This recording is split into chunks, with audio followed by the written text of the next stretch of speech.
Today, we have a rare privilege of talking with David Polfeldt, the author of The Dream Architects, The Adventures in the Video Game Industry. Welcome to Redera. Thank you very much for having me.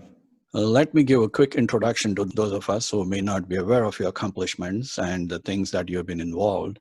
David, you are the managing director of Massive Entertainment today, a world-leading video game studio, and is part of the Ubisoft family based in France. And at Massive, you have been involved in many exciting projects, including some of the well-knowns that people may remember very well is Assassin's Creed, Revelations, the Far Cry 3, and of course the Tom Clancy's The Division, which together have generated billions of revenues around the world, and some of the accomplishments in not only in production quality, but also in pushing the envelopes on imagination as well. And of course, the most important thing that you are involved now is working with James Cameron and Lightstorm in creating next versions of the games related to the movie Avatar. And that's going to be exciting to hear how that is going and what is likely to come in the near months and years. Maybe if you can sketch a little bit about how did you get involved in the games and why games? Yeah, that's very good question, and one that I've asked myself many times as well. I originally started my career in the narrative medium as an illustrator, and a classical trained illustrator. I did copper etchings, acrylics, gouache, aquarelle, and ink drawings. So I was schooled. I have a master's degree in graphic design and illustration. And actually, at the time, I thought that was my future as well. I was very far removed from the digital world. And as the readers of the book will discover, I kind of accidentally actually stumbled upon a job in the early days of the IT boom, when there was a lot of engineering done, but maybe not so much focus on the visual sides of the early IT projects. And we're now talking early 90s. And through that job, I discovered my interest in the collaboration between engineers and artists, which kind of generated this next level of ideas which was, what can engineers and artists do together that is entirely unique, that cannot be done by artists alone or by engineers alone? And games is one of the things that is a really interesting hybrid medium between a large amount of different skill sets. And it turned out that I was extremely interested in making that ecosystem work and discovering where those collaborations could take us. And at the time, games was a fairly unexplored medium. So I had the privilege of not only discovering games for my own pleasure, but also participating in the creation of a medium that hadn't existed for long when I joined the industry. You know, you have a fascinating guest in your book, King of Sweden. And I think he asked the most profound question in the most simplistic way, that it seems like young people seem to play a lot of games. And why do they prefer the mode of entertainment or form of entertainment as computer games over movies and films and reading a book? Why, in your opinion? In the book, it takes me an entire chapter to answer that question. And I remember when the King of Sweden asked me, why do games work so well? And I thought he meant this as a technical question. So I was readying myself for describing, hardware, software, and how those things work. But he said, no, that's not what I mean. I mean, why do people fall in love with them? Why do people spend so much time in games? And that's a great question that he asked me. And at the time, I didn't have an answer ready, so I really tried to think fast about it. And there are a couple of things where I believe that games are uniquely positioned to create this incredibly immersive experience.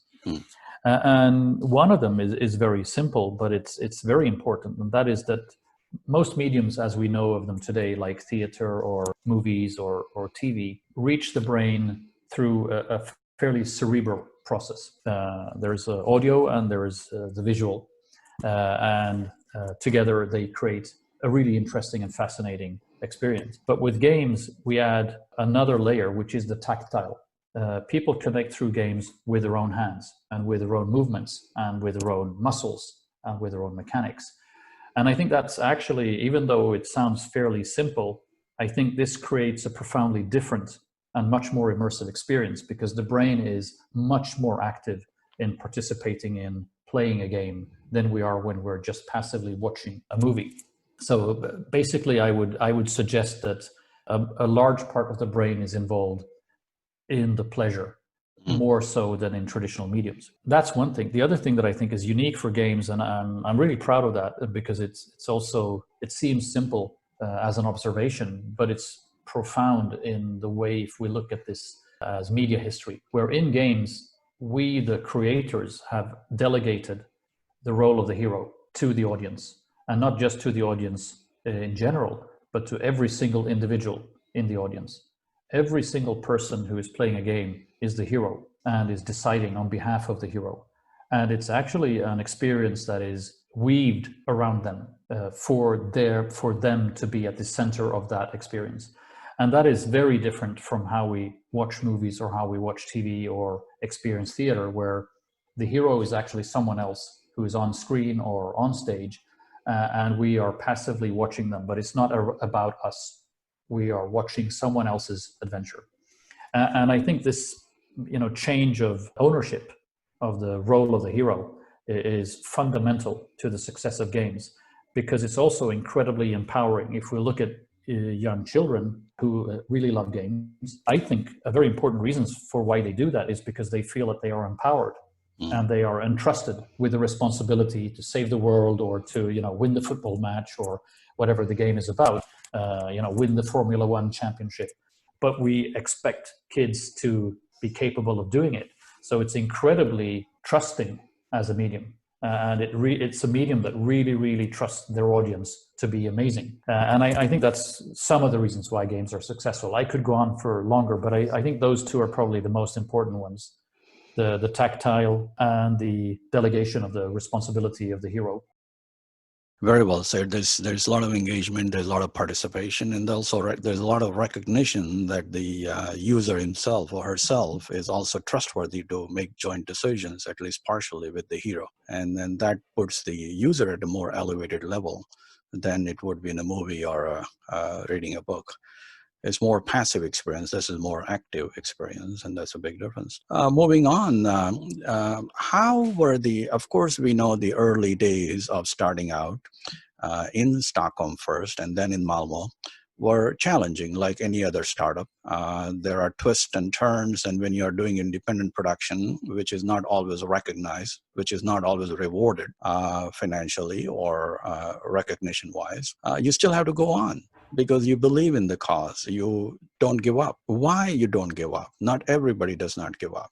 And there are times when you have to support family. There are times when you have to recruit talent and you have to convince them, no, this is the right thing to do. How do you surmount and overcome all those hurdles?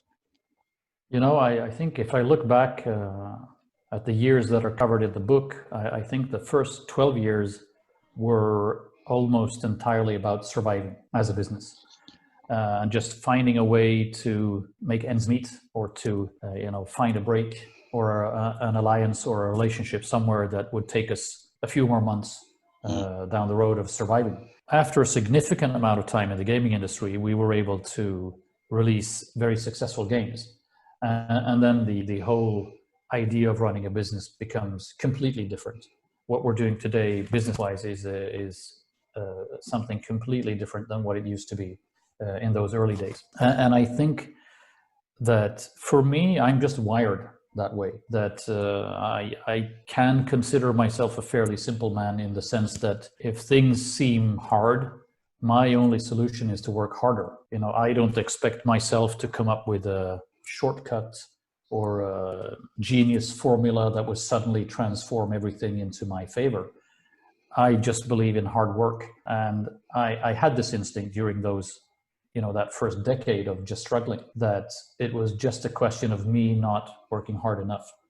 So everything that happened became an inspiration and a challenge for me to work harder, to put in more hours, to be more focused, to be better at what I did. And in the end, that paid off. And I think if there's something that I would like to inspire young entrepreneurs to, then that is one of those things. It is that you are probably doing the right thing. You just need to put in those 10,000 hours and to draw the right conclusions from what's not working.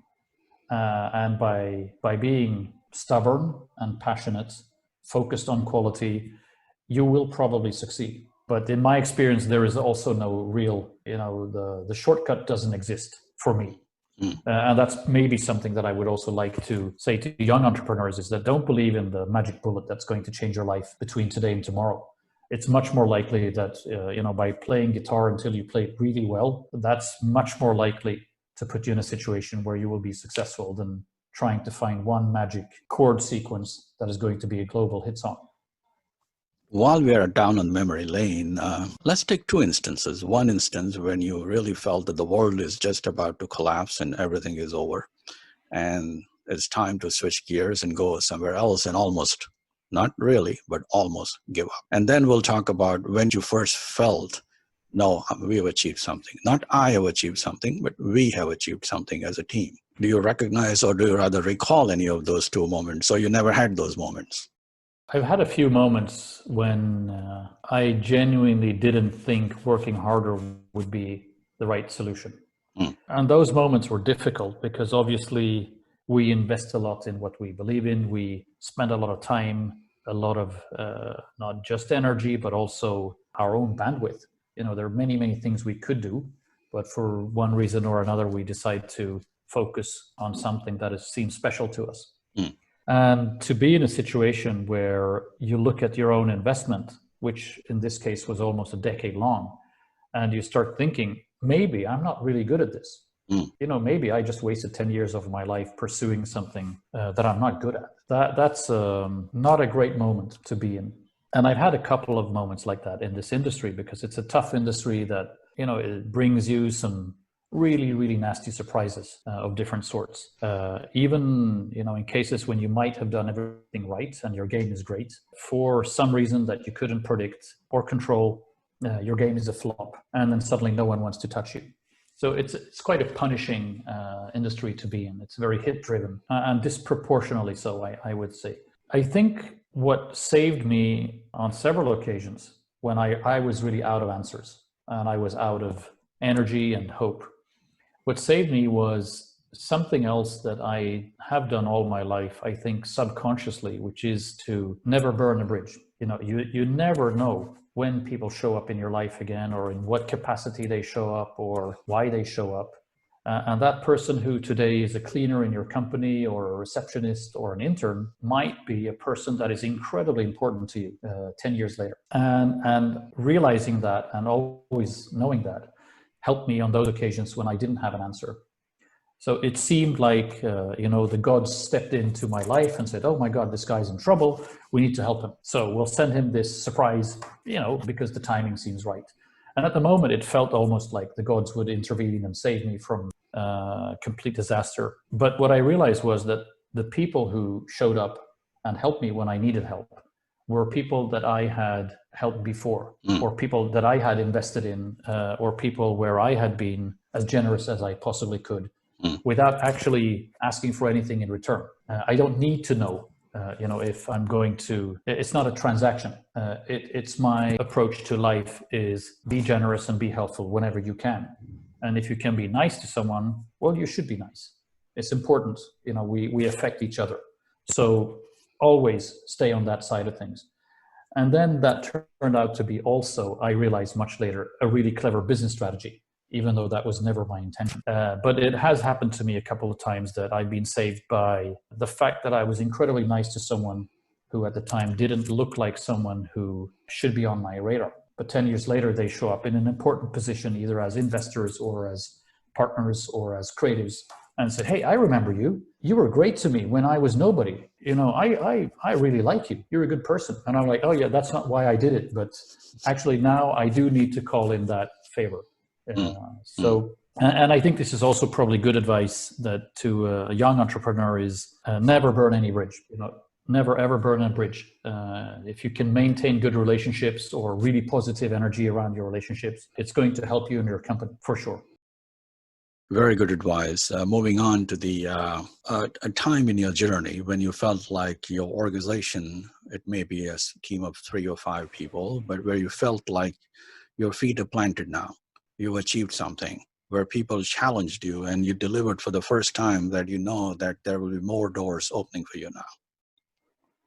I think there have been several key moments, and many of them are described in the book. So I guess for the full answer, I would have to promote my own book and say, well, if you want a complete answer, then that's well covered in the book already. But I think the most rewarding moment in my entire career was revealing the Division game at E3, and I think that must have been in 2003. And we came from this underdog situation where we had been acquired by Ubisoft. We'd been working on some projects, and I think we were kind of a little bit off people's radar and a little bit forgotten. And I remember hearing people saying a year before that E3 that, oh, but you guys were so good with World in Conflict, you know, what happened to you? As if something had gone terribly wrong. 2013, sorry, not 2003. It was in Los Angeles. Yes, E3 Los Angeles, which is a great moment anyway for gamer, or used to be a great moment for gamers. But at the time, it was easily the most important moment in the entire year for all game developers. But we came from this underdog position, and also internally inside Ubisoft, we had been, questioned.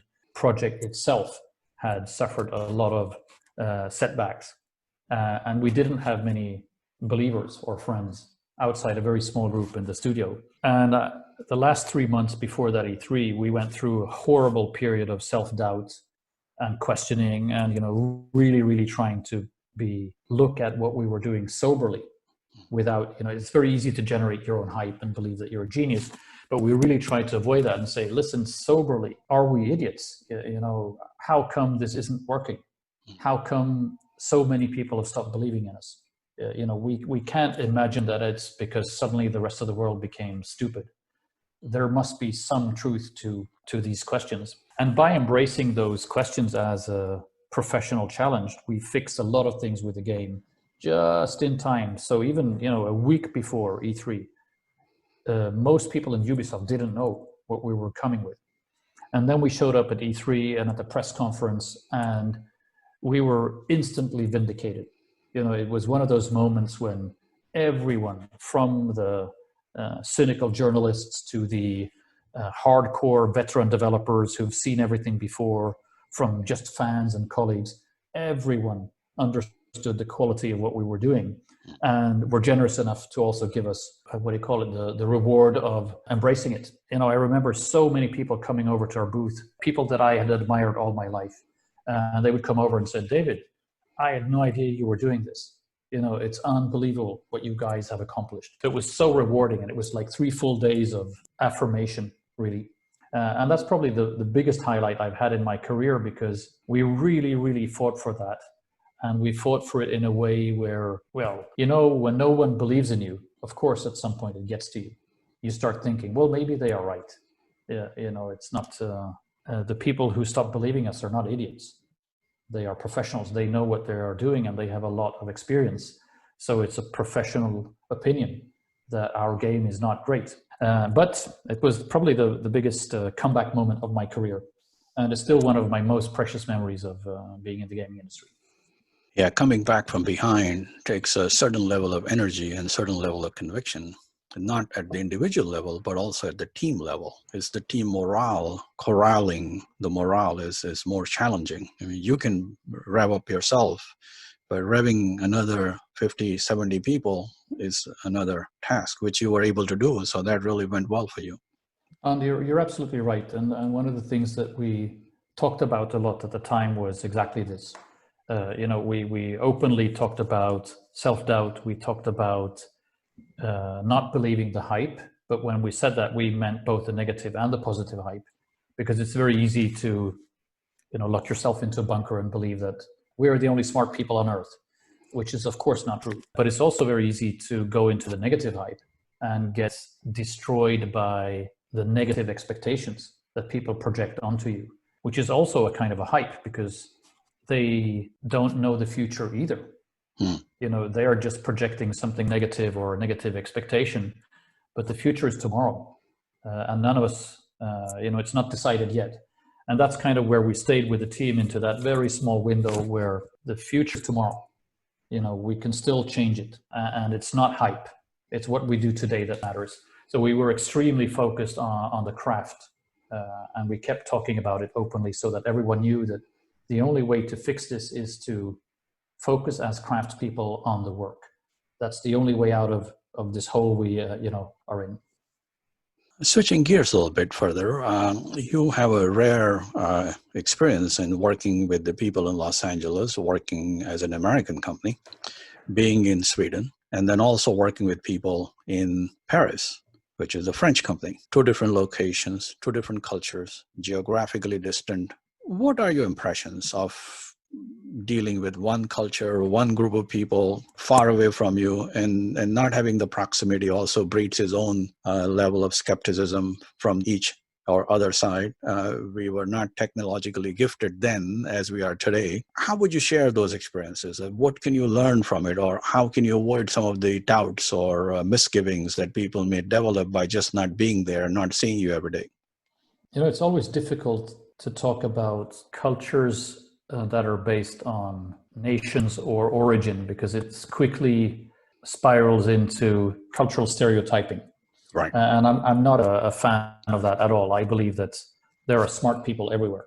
And I also believe that most people have the potential to be absolutely amazing, no matter where they come from or how they were brought up, or even the conditions that they grew up in. I think that that's a potential that exists in all humans, almost. And then you can find, crazy people and idiots everywhere as well. But I do think that there's a certain dimension of cultural difference that we need to take into account when we talk about it from a business perspective. Anyway, regardless, and that is not because we like stereotypes. It's just that some things are important in Sweden. And if you want to make business with a Swede, that's just good to know. And then you can choose your own way to adapt to that knowledge. And I do think the biggest difference between American companies and French companies that strikes me as a Swede every time, actually, I interact with either an American or a French company is that in the American culture, there is a kind of a generosity that is almost automatic. Well, people say it's great, it's fantastic, I love working with you, thank you for having the time. And it's kind of a very polite and very sugar-coated way to talk to people. And sure, we can say that it's not very genuine. It's just a manner of speaking. But it does affect people. And it has value, I do think. And for a Swede, it's a very positive experience. When people say, oh, that's great, or, great phone call, or, all of these words that come very easily for an American, which we don't use very much in Sweden. Sweden is a country where exaggeration is met with suspicion. So if someone says great in Sweden, it's like, well, why would you say that? What are you trying to accomplish? It seems a bit weird that you should exaggerate. So Swedes hold back a lot. So when an American steps into the room and he says, I love working with you guys, it's incredibly relieving in a way, and it allows us to feel very comfortable. So I think that combination works really well, to be honest. The French culture is in a different way negative, I would say, business-wise, because in the French culture, it's very important not to lose a negotiation or to lose face. So to be on the safe side, I will play things down, and I will be a little bit negative, and I will be suspicious, and I will cast doubt on what you say. And it's not really because I don't believe you. It's just to make sure that I'm not being tricked or fooled into something. So whatever you say, my instinct as a French business person is to say, well, I don't really think so. Or that's not really true. And it's just to make sure, it's like it's an intellectual process of clarifying, are there any weaknesses in your argument? Are you exaggerating? Are you promising too much? How do you know that? So from a business perspective, you could say it's a very sound process. And you could say, I guess, that it's a process that reveals things in a different way than the American way of saying great and thumbs up. But for a Swede, it's pretty hard to work with the French culture, because in Sweden, in Swedish business, it's extremely important to be accurate from the start. Mm. And when I negotiate, there is no negotiation at all. If I tell you this thing is going to cost you $12.90, it's because that is the price, period. So if you start negotiating, I'm like, what are you doing? Dude, it's $12.90. If I wanted to fool you, I would say 15, but I'm not saying 15 because that would not be fair. And I can't say 11 because then I would lose money. So it's $12.90 because it's $12.90. So when you have that kind of idea of fair transparency as a business person, it's really difficult to be met by someone who says, I don't believe you. I challenge you.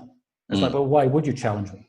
I gave you the right information from the start because I think that's the best way to do business. You know, if I don't believe that we should go back and forth with half-truths, that seems like a waste of time. So I think the Swedish-French combination business-wise is much harder. And I've seen firsthand that American companies with French companies find it extremely difficult to understand each other on fairly fundamental and basic things because of this discrepancy between, you know, I'll lean towards positivity because why not, you know, fantastic, wonderful phone call. And then the other one is leaning towards, I don't think so. I don't think this was great. And between those two, it can be very, very hard to reach an understanding. So again, you know, with the caveat here of not liking cultural stereotypes, I think that's the most obvious thing that strikes me as a Swede when I'm working with either Americans or French businesses. Fascinating. Moving further a little bit into having not only the external battles to talk to the bosses and the higher ups who actually write a check. Then you, on top of that, if that was not enough, you also have internal issues that you have to deal with. Finding talent, training talent, recruiting talent, and corralling them and having them work on a deadline, which is generally imposed by somebody far away who writes a check. So you get caught in the middle. On one side, you have internal inferno. On the other side, you have external inferno. And even when you do everything right, you still have to take it to the market, which is completely different because then you just don't know how the market is going to look at you. Or more important, look at your work. There was a fascinating thing you had in the book early on, that only thing mattered to my users or my customers, somewhere you were talking about in the early stage of your career, was only one thing, and that was quality. Nothing else, everything else did not matter. How did you recognize that early on? What led you to understand that? Because not everybody, especially the business types, understand that there is nothing to be sacrificed other than quality. And if you sacrifice quality, you're pretty much out of business. I think part of the reason why that was quite easy for me to understand early is that I have a master's degree in art. And one of the topics that we study in art school is art history. So you go back to, you know, to the Greeks and to the Romans and to the Renaissance and so on, and you move forward through time until we are in modern days. And I was very interested then, and I still am, in what are the conditions that create what looks like genius, what looks like magic, because I don't believe really in magic. You know, I think that these are smart craftspeople who understood a specific set of circumstances in their time, and they found an angle to work with the dynamics of the context and look like they were creating magic. Mm-hmm. And I'm extremely interested in how that happens. And if I write another book, I would probably write it about that. That helped me understand that the quality on release day, either it's the 16th Chapel or it's just a computer game, is really what people remember. None of us know what Michelangelo got paid to do the job. I guess he was over budget, but I don't think there's almost a single person on earth who cares. I guess he was late, but I don't think there's a single person on earth who cares about that either. However, the quality of his work has created, a key moment in the history of art, and he was focused on that. He was not focused on meeting the deadlines or the budgets, which is difficult if you're in the business context in the present and not looking back, through history. Deadlines and budgets are extremely important. So in some way you have to relate to them. But I am convinced, and this comes from my education, that it actually doesn't matter if you're creating art or entertainment. I think we just have to acknowledge that The only currency in the entertainment industry is quality. Tough for you, business guys, but that's the business you're in. And there are other businesses where deadlines and budgets matter much more than quality, and I guess that's okay. But that's not an industry that I'm in. And I have had this discussion many times with people who come from a very traditional business education, that they're like, but how can you be so oblivious to the cost? And the simple answer is that this is not a business of cost. This is a business of sales, and sales come through quality. So, you can't win in this industry if you focus on cost. It sounds incredibly counterintuitive to some people, but to me, that's been the way I have approached it. And I think with a lot of success as well. Very well said. If you have the quality, the sales will take care of it. And then with the sales, because it's a scale business, you will have the scale, and automatically the cost becomes irrelevant at that point. Yes. But unfortunately, in this business, cost comes before sales, and that's where all the struggle comes. Yes. Yes. And that's why I say it's much harder in the present than it is when we're looking back. When we're looking back, we can be very cool about, missed budgets and missed dates. But when you're in the present, that's extremely scary and very, very stressful. So one way or the other, you have to find a balance and work with all of these facets, especially when you're in the present of actually trying to accomplish something. And you tied that very well in the book by having another example. It says it did not matter when you look at the successful games, whether they were done by 2 people in a garage or it was done by a team of 500 people working in a studio for 3 years. In the end, it's only the quality through what process it comes to the customer or other user or the gamer is irrelevant. So how do you get that combination or the pinnacle of quality is really driven by inspiration and imagination and being working together to achieve that near perfection? Oh, I wish there was an easy answer to how quality is created, because even after 20 years in the gaming industry, I find it quite elusive. And one answer is work harder. As I said before, that's always a good answer. But the actual genuine nuggets of superhuman quality that I've experienced, not for myself, but from people on my team, have always appeared as if they appeared out of nowhere. It's like this magical moment when someone just has an epiphany. It's like, oh, you know what? I think I'm going to do this. And it seems so incredibly simple when someone says it, and it's instantly magical. But it's very hard to create or recreate the conditions when this happens consistently. Or program it to make it happen. Yes, exactly. And also the window changes, because if people liked exactly the same kind of movies today as they did 50 years ago, we would by now have learned how to program it. But people like different movies today than they did 50 years ago. And when they see a new movie today, that also recalibrates their taste. So every new movie changes the window of the future movies.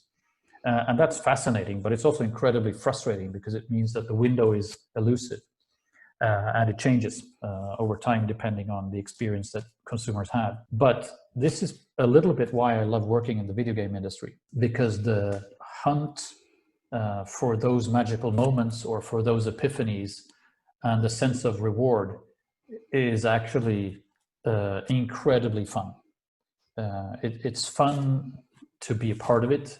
I'm really proud to create conditions for other people where they can have that moment, that spark of genius, and suddenly, transform from a promising junior to one of the most important people on the team. It's really, really interesting to be a part of that process. And even though, if you look left, it's scary because you might lose hundreds of millions of dollars. If you think about that too much, you'll go crazy.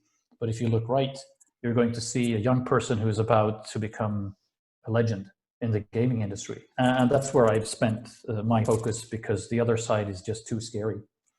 But to be honest, and I think you said it well, it can't be programmed. I think you have to create the conditions where it's possible. But even then, it might not happen. But as a manager, what I do is I try to think a lot about what are the conditions that make people fantastic. Okay, these are the ones I can describe and control and know.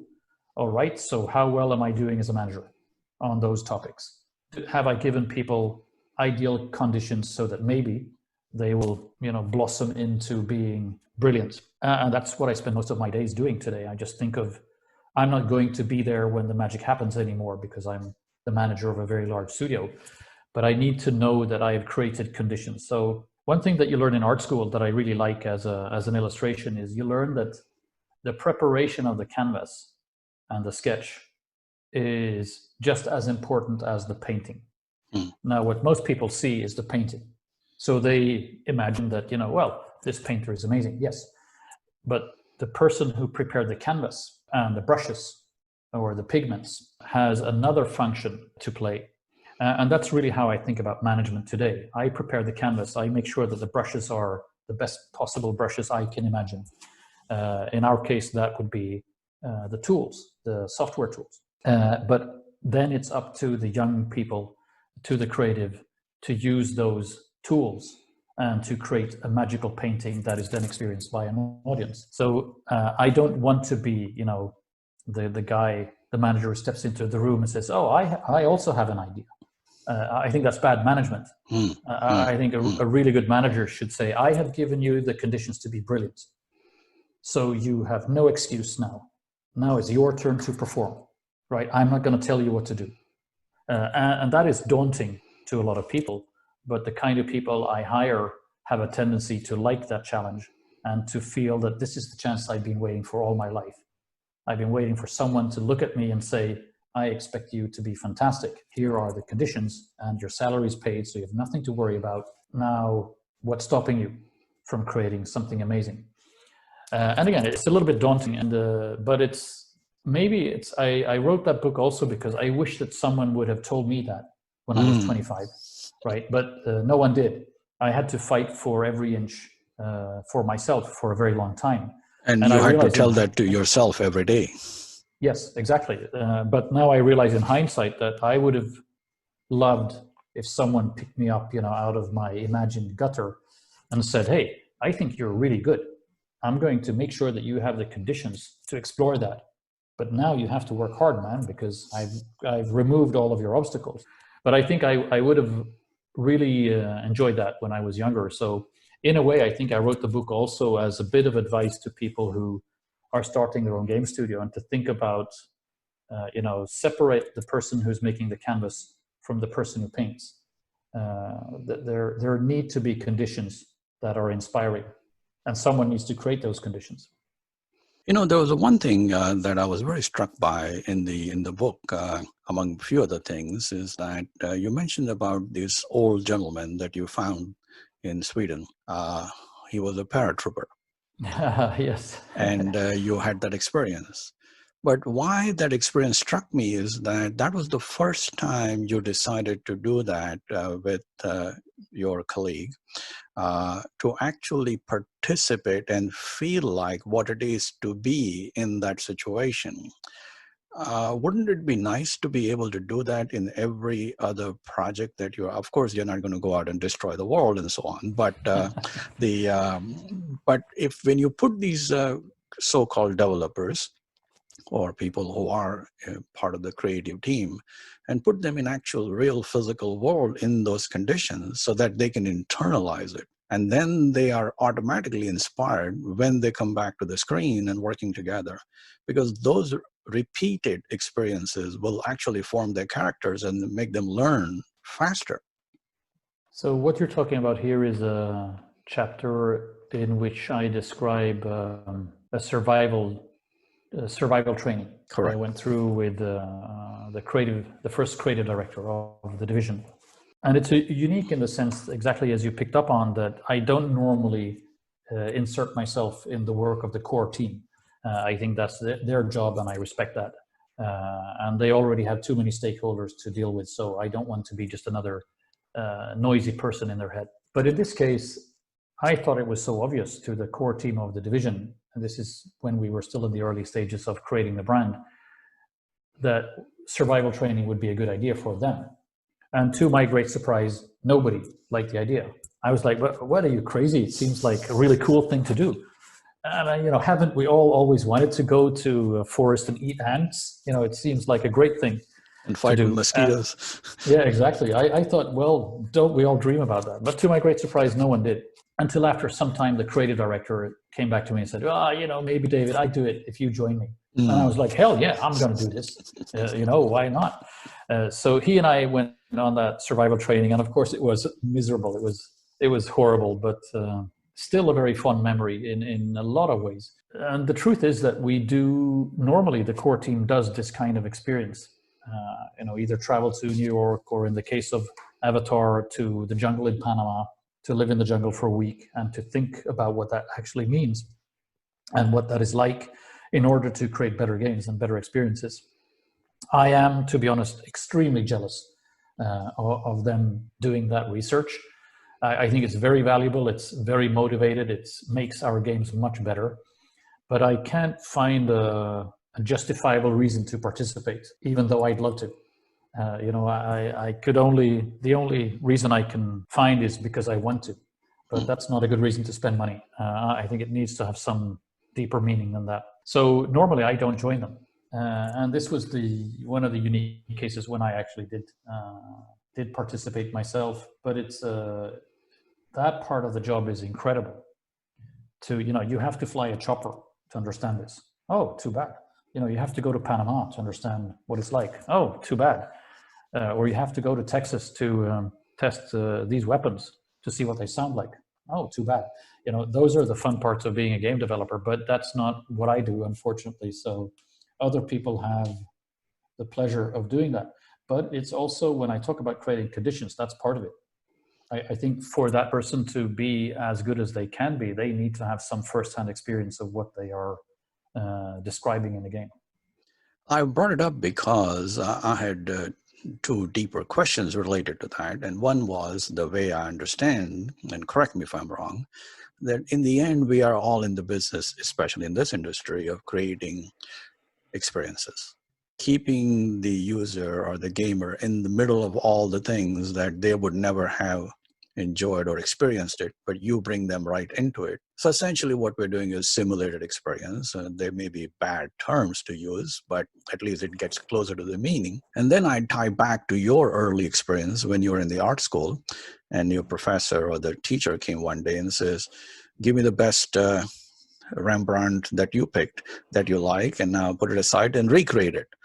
And then you realize that you had to only recreate it, and then you started understanding it better and better when you actually had to do it all the way down to the brush and the tonality on it. But these kind of experiences brings them back into that recreation business. That becomes almost like an original business. And it's as a manager, it becomes our job to explain to them that this is the business you are in. Mm-hmm. And then these experiences bring them in.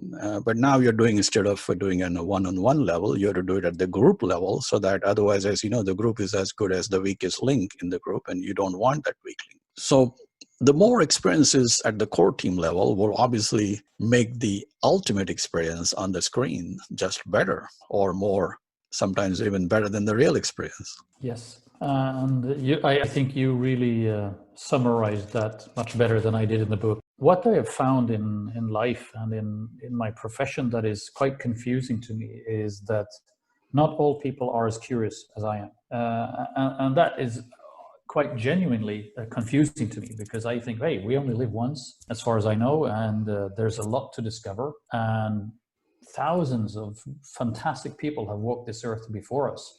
So if you go into literature or into art or into architecture or into travel or into, philosophy, there is so much to discover that will make us enjoy life more, but also probably turn us into more interesting humans.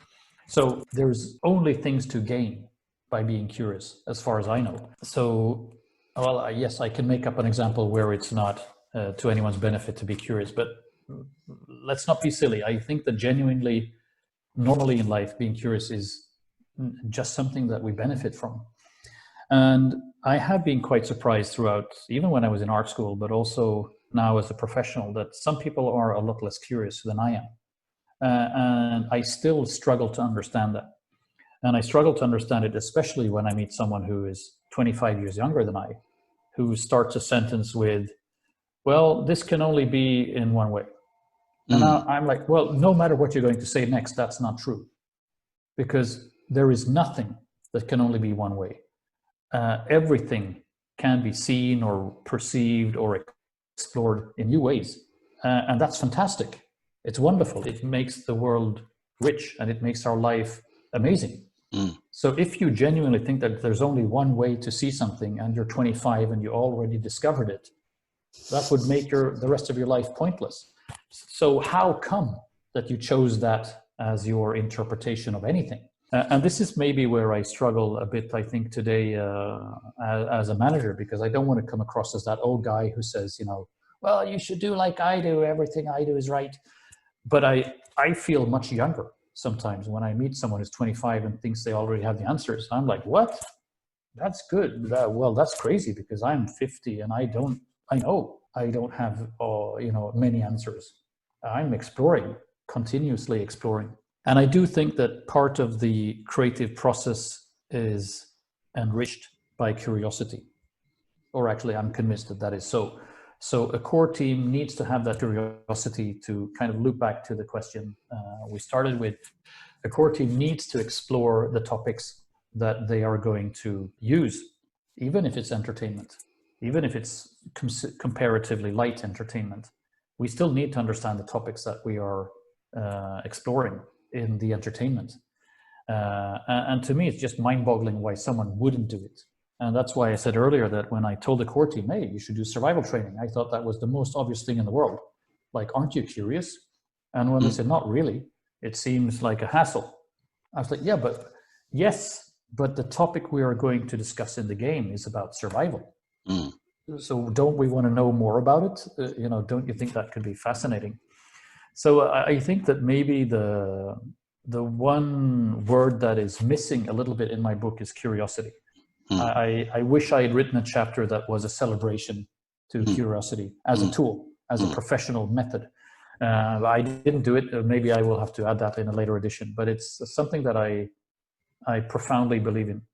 Very well. I'll bring it down to a last question, and that is, of course, you're involved in a lot of interesting projects in Avatar, working with some big personalities, James Cameron, Lightstorm, and John Landau, and others. And of course, you're a very capable team in Malmo. Sometimes there are a lot of people involved in your team, but they never get the name recognition, even though they're part of it. But it's a collective effort.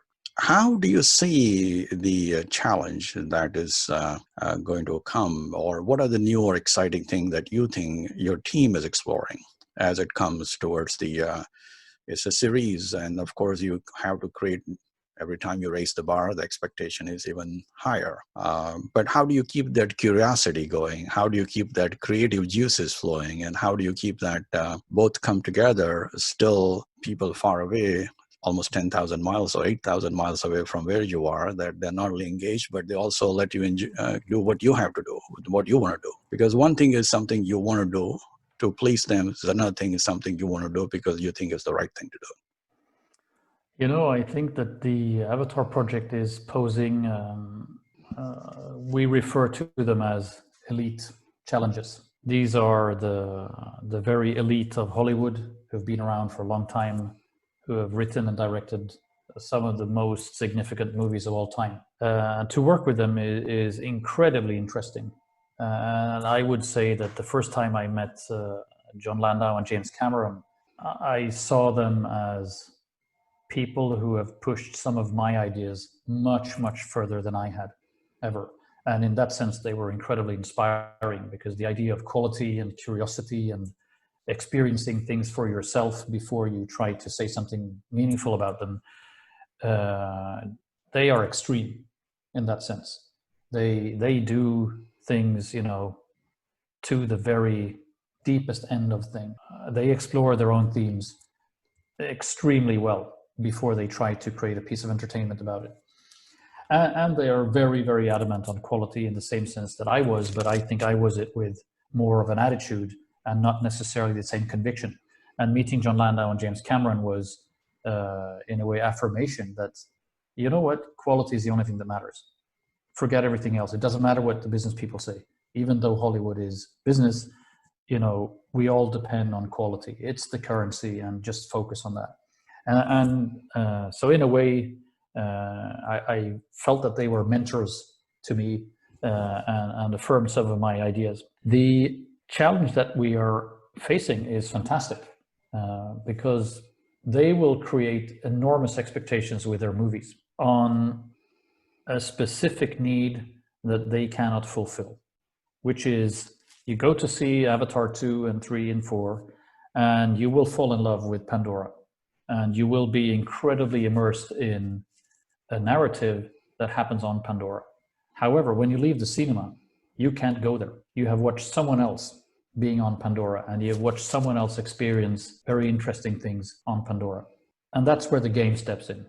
The game needs to deliver on that promise to you as a fan of the movies.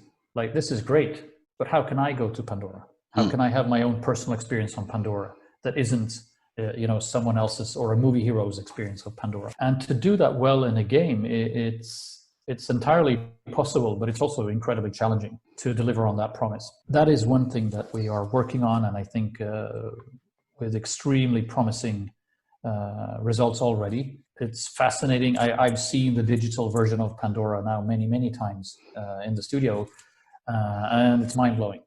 It's literally mind-blowing. The other challenge that we are facing as game developers is also a very difficult one, and that is that traditionally the narrative side of games has been quite underdeveloped. The stories tend to be a little bit simplistic and work more as a vehicle for player quests or player missions. So the story has a kind of a functional role in games traditionally.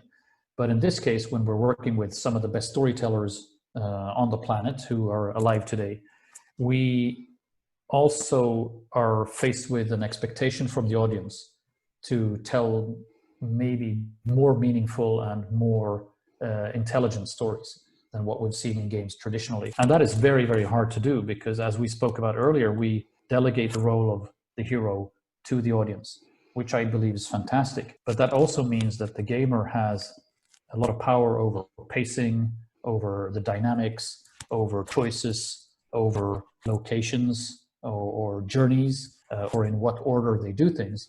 So to try to tell a story in a context where we don't control those things fully is a challenge that I think is so far unresolved by all game developers in the world. I don't think anyone else has managed to do that perfectly yet. But this is exciting to us. We've been around for a long time.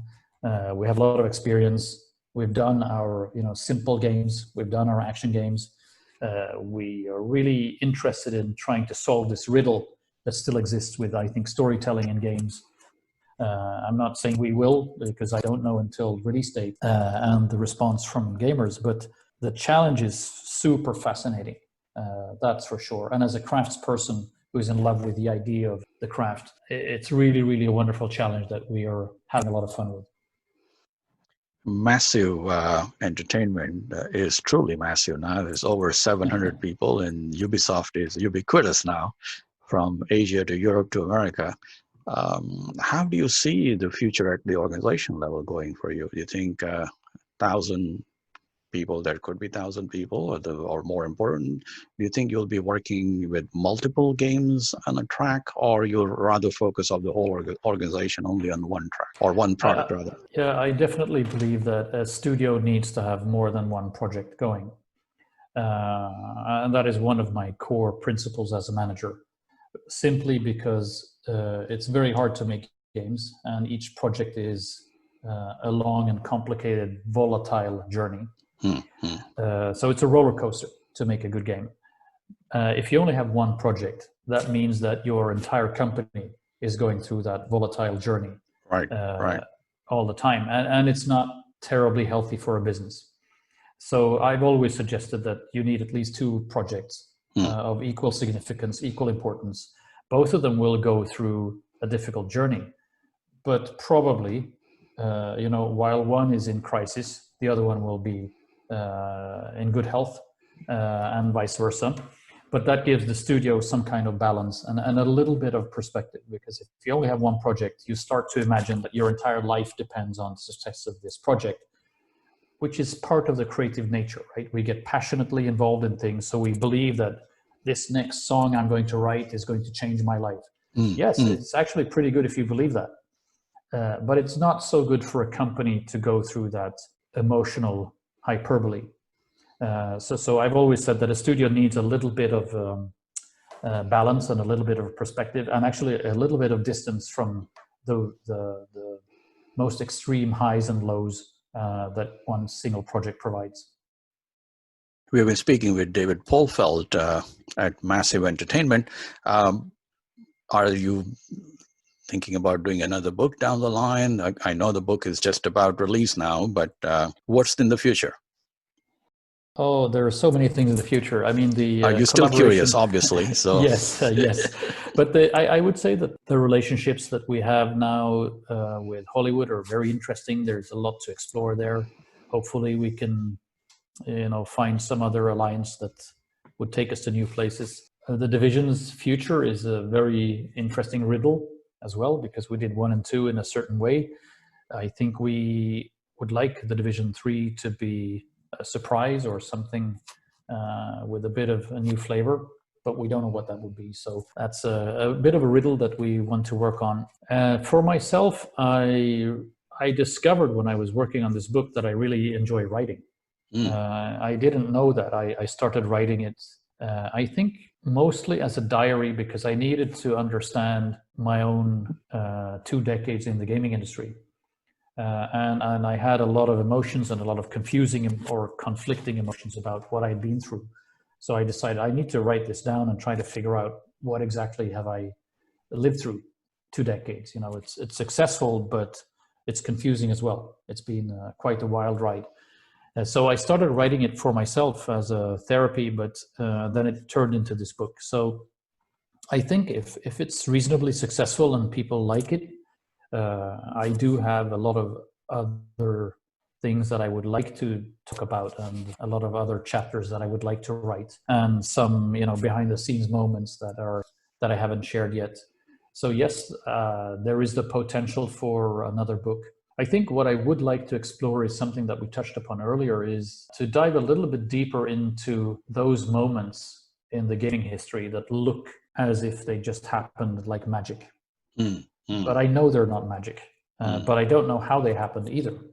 So, if we talk about some of the people I admire, they had these contributions to the development of this medium that look as if they were godlike. Suddenly someone did something that appeared out of nowhere and no one had ever thought about it before. Now it's changed the industry forever. But I'm quite interested in how those things happened. So that would be something that I'm, again, based on curiosity, I would like to understand a little bit better. Like we discussed before with Michelangelo, how did Michelangelo create the 16th chapel?